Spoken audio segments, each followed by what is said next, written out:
Good afternoon, everyone. My name is Teresa Conroy-Roth, and you are watching the latest episode of Lightning Leadership. With me is my good friend and yours, JD Duigou. JD, welcome back to the program. Thank you, Teresa. Great to be here. Thank you.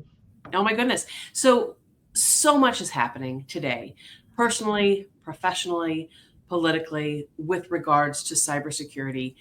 And it's an issue that's been on my mind for months now of what are the best tips and tricks that we can give people to protect themselves and their families personally as it relates to cybersecurity.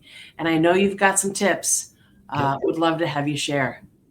Yeah, and as you mentioned, it's not just a serious issue for companies today. It impacts us all as consumers, especially elderly populations. So, some of the stats, Forbes put something out, the cybercrime is expected to hit $10.5 trillion annually this year in 2025. So the bottom line is it's profitable, and so it's going to continue. So we must remain vigilant as consumers. So tip number one is about phishing. So most folks know what phishing is. It involves kind of tricking people into providing information, right? Like passwords or credit card details, because they're pretending to be somebody that you think is trustworthy, right? And so often it's via email or text is being more and more pervasive these days. Yes. A couple examples is like a popular streaming service, like, hey, Netflix, your account is suspended, right? And you need to enter your information. And it's directing you to a fake website, but it looks really convincing, logos and even the typefaces. A second example is a PayPal notification. Hey, your account was used to purchase, some high-priced electronics. I actually got this myself, and it was like a $1,100 iPad, and it sent me hey, somebody just purchased. And it says in it, it's even funny, it says, security is our number one priority. If you suspect this wasn't made by you, contact us immediately. And it's got a phone number and a link, which of course are both fake. So they're just preying. It's just really, really heavily orchestrated by some of these threat actors. You got to be really careful. Or third popular one, and I laugh at this because I had 4 family members and we all got it within a few minutes, was the United States Postal Service text that, hey, we have a package at the warehouse and it can't be delivered and you need to. Oh no! So they are, people ask, hey, why am I getting all these texts? They're buying just giant blocks of numbers and they'll send. And the only thing you can do as consumers block that number, but unfortunately they'll go buy more numbers and they'll send. So be diligent if you weren't expecting it. Okay. So best practices, watch the false sense of urgency, right? You need to instead pause for a minute and say, ask, do I even use this service, right? Yeah. Your warranty for your BMW is up. Do I even own a BMW, right? I don't own a BMW. Were you expecting this? That's the other one. And verify the email address. It might look like back to Netflix, but you can see the links. Just hover over links. Don't click. Never click. Instead, if you do have like a Netflix account, go to the Netflix website that you normally go to, or go to my primary website and call them and say, hey, let's talk. Is this real or not? Yeah. So number 2 is ransomware. So what ransomware is folks get in and they encrypt your data. And what does that mean? Well, they have locked it down and made it so you can't read it. And they're going to send you a key, usually demanding cryptocurrency payment. And then when you get this key, you can plug it in and all of a sudden all your stuff becomes available. Well, people say, how did I even get it? Well, it's usually spread through fake software updates or those cost savings browser plugins, like, oh, you can save 10% on all your purchases, and you put it in. There's some reputable, but you got to be really careful. And so ransomware was responsible in 2023 for 25% of all cyber insurance claims. So it's really been big for both businesses and consumers. And the average cost for companies, and this is companies all over the world, is right now $4.8 million in 2024 alone. So, you got to back up your data, make sure your software is updated, and avoid putting free stuff on your computer or avoiding attachments from unknown sources. Attachments from unknown sources. It seems like I get one of them a week, right? Somebody that I don't know sending me something that says, hey, download this for more information. No, I'm not going to do that. And I think sometimes there'll be filters on your security system, like, we're probably going to talk about that, Norton and McAfee and those types of things that hopefully can catch some of that. But man, they do look real. They really, it's getting scary and a little bit afraid. Yes, and so you need to make sure all your software is up to date from that security perspective, whether you're using Microsoft Defender in Windows, or using a Mac, and that has its own suite as well, or some of these third parties you just mentioned, have to have it. You can't run without it, or you're just really opening yourself up. So the third one, it's a big one too, is identity theft. So that occurs when someone's using your credentials to impersonate you. So in 2023, there was an example of a data breach that exposed millions of consumers' information. And the FTC saw 1 million identity theft reports in 2023 as a result, and included 2.6 million cases of related fraud. So they got, like Teresa, your stuff, they went and bought stuff, right? And you're like, hey, that wasn't me, right? So you had to report it. So the total losses of that just last year were $10.3 billion. So this is happening for a lot of us. It may only hit you for a couple $100, but that adds up. So, please use strong and unique passwords. I know people roll their eyes about passwords. No, it's very, very important.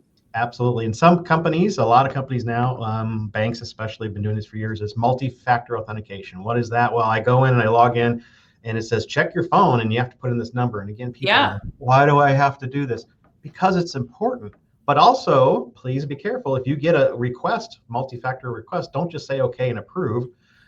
Please was I doing something that triggered this activity should be your question. Yes.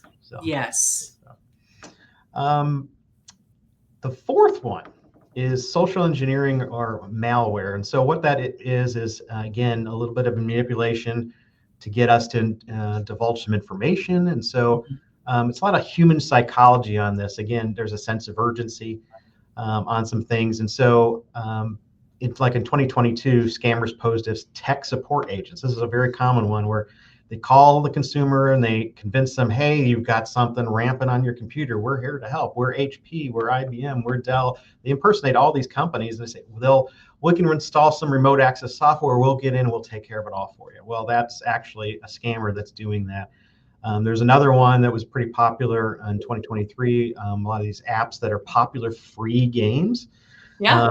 So you got to really, really be careful, because one of my best practices, nothing's ever free, right? There's always, they're gathering your information, or they're watching what you're doing, or they're up to no good. So a couple interesting statistics on that is the FTC reported 5.6 billion malware attacks worldwide, which is a 15% increase just last year to 2024. And then they've increased by 30% on Android devices, believe it or not, are most targeted because there's so many various operating systems. So be careful, not just on your computer, but on your phone. So and then most of the malware. That's huge. Yeah, and most of the malware comes in via email. 60% of the stuff that comes in is via with email. So what's the best practice? Be skeptical. You should be cautiously optimistic. Have I been contacted by a prince and they want to give me $1,000? Some of this stuff just sounds ridiculous, but people are clicking or responding and they shouldn't be. So verify the identity of the person via second channel. Like Teresa, if I got something supposedly from you and it was like, hey JD, great to meet you. Again, great talking. Hey, could you just send me $5,000? I'll pay you back. Right now, I would pick up the phone and call you and go, hey Teresa, did you send me this? Right? Yeah. So don't be like you're going to hurt somebody's feelings. Just say, hey, we're all in this together. Let's all be diligent. And so free is almost never free. Make sure your antivirus software is up to date, and don't download anything from untrusted sources. So please. Great advice. It's interesting. We were last weekend at a T-Mobile, right? A cell phone provider store. And my daughter was having some challenges with her phone. And the first thing is, did you get hacked? What did you do on your phone, right? And you start to unpack multiple generations are having different ways that they're being approached, right? Just based on what they know about technology or what they don't know about technology. But suddenly we're having to get a brand new phone for her because we couldn't unpack. We couldn't figure out whether it's an application or an email hack or something along those lines, which costs us more money than we were anticipating, just simply with the device security. So I completely understand that one. Yeah, one more example is in the social media. There was a wonderful shirt. My wife's an art teacher, and she wanted this cool shirt. And so I'm on the phone, and it was in one of the social media outlets. I won't mention who, but you can go to their site because you want to buy this thing, right? And boy, it was acting weird on my phone. Immediately, I shut it off. I went to the computer. I'm checking this out from other sources, and find out that it's super fraudulent. You'll order something, you'll send the money, you'll never get the product. So you got to be really careful on some of that. But they're taking your information. Thank you for the credit card. Thank you for your address, right? So you've got to be careful on that. It's huge. I think when you're looking at the numbers of people, both personal information, looking at financial information, right? Identity fraud, just absolutely critical that you stay vigilant and you stay skeptical. And I think for people that are positively optimistic like I am, right, naturally being skeptical is a chance, right, that you take, or a choice that you make. On the other hand, you have to be vigilant, because look what could happen if you're not aware. And I think the awareness is absolutely critical in so many different levels. Yep. So my fifth and last one is public Wi-Fi networks. They can be insecure. So you might be in a coffee shop or in any type of place that offers free Wi-Fi. There's a way you can pose as a free Wi-Fi. And so in 2023, 40% of folks that were on public Wi-Fi's were reporting issues with odd behavior and those sorts of things. So especially if the Wi-Fi network doesn't require a password. Sometimes you go into a coffee shop and they're like, hey, sure, password is coffee or whatever. That's okay. But so a lot of people use Wi-Fi networks to make financial transactions and other things. So one of the stats I have is 25% of the adults in the United States encounter private information compromise through public Wi-Fi's in 2023. So it's just some crazy stuff that has been happening out there, according to Forbes. So my last best practices are just avoid using it for sensitive information. My biggest one is most of us have cellular plans that have unlimited data. You can use your cell phone to do a personal hotspot. It's a trusted hotspot. It should have a full password on it. And then that way you don't ever have to worry about the public Wi-Fi's. And then last is disable automatic connection on open Wi-Fi networks. Those are on different types of phones, computers. You can actually disable that, but use your cellular phone as a hotspot. I love it. And I can't tell you the number of times, whether it's been in a hotel or an airport, right? I'm going to pop on real quick. I'm going to do what I need to do, and I'm going to pop off. They can't track me. They can't trace me. And they can. I mean, the last thing you want to do is check your bank balance while on an open Wi-Fi, right? Just stay away. You don't need the information as quickly as you think that you need it, right? Just don't. Those are just do's and don'ts. Just don't. So I hope these tips help. And please, I really take it to heart. Us as consumers, not just big companies, but especially folks who are vulnerable. You have families, you have friends that are elderly. A lot of these folks are targets for a lot of this shenanigans that's going on in the cybersecurity space. So please help others convey this type of stuff about being vigilant. So. And for the first and foremost, I'm going to say, spread the skepticism. That's right. Absolutely. A healthy dose of skepticism goes a long way. Yeah. Thank you, JD. I really appreciate you coming on today and sharing your knowledge. I really do. For those of you that are watching at home, thank you so much for watching. Check us out on LinkedIn, YouTube, Spotify. For more information, reach out to JD or myself, and we'll happily provide you a number of resources and websites that you can go check out on your own. I appreciate you. Thank you so much. Until next time. Thank you. Have a great day. Bye. Bye, JD. Yay. Cool.